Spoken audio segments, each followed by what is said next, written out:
به یک کار بسیار بسیار بزرگی زدن.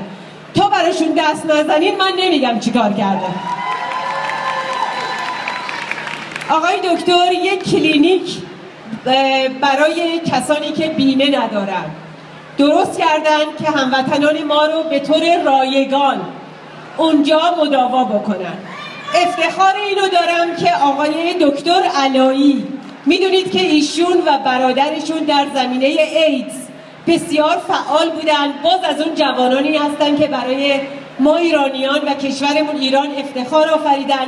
من از آقای دکتر خواهش میکنم، آقای دکتر میلانی و آقای دکتر علایی تشریف بیارن راجع به این کلینیک خیلی کوتاه با شما صحبت بکنن.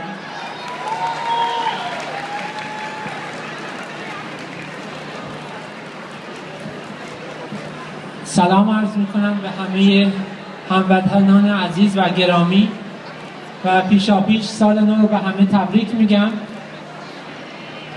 و از شما تشکر میکنم که در طی چند سالی که ما در بند بودیم حمایت های شما باعث شد که ما یه روزی اینجا بیاییم. من یه خاطره کوچیک رو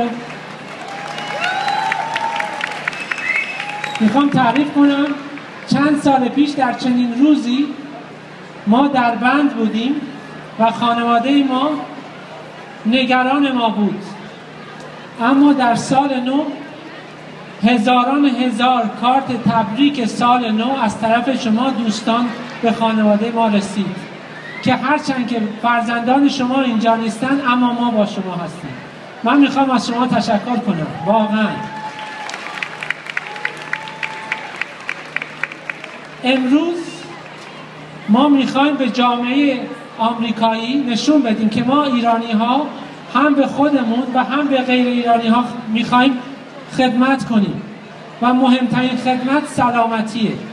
به خاطر همین من با دکتر میلانی در سال گذشته صحبت کردیم و با خیلی از پزشکان، دندان پزشکان و روانشناسان که بتونیم به بعضی از ایرانی ها که بیمه ندارند یا دانشجو هستند یا مهاجرت کردند یا به خاطر مسائل اجتماعی سیاسی اومدن اینجا بتونن از این حداقل خدمات استفاده کنن، به جای اینکه موقعی مراجعه کنن که خیلی دیر بشه به موقع مراجعه کنن.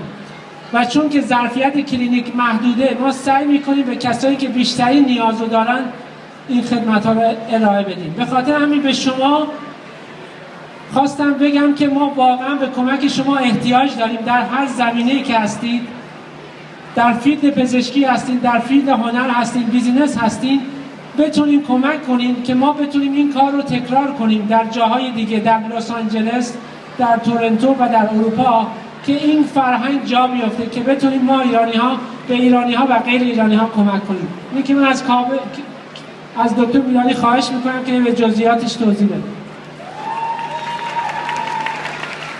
دوستان عزیز، با عرض شادباش و تبریک نوروزی. ببینید جامعه ایرانی در آمریکا 22% از جامعه ایرانی در آمریکا دوستان زیر خط فقره. حدود 8% از ایرانیان مقیم آمریکا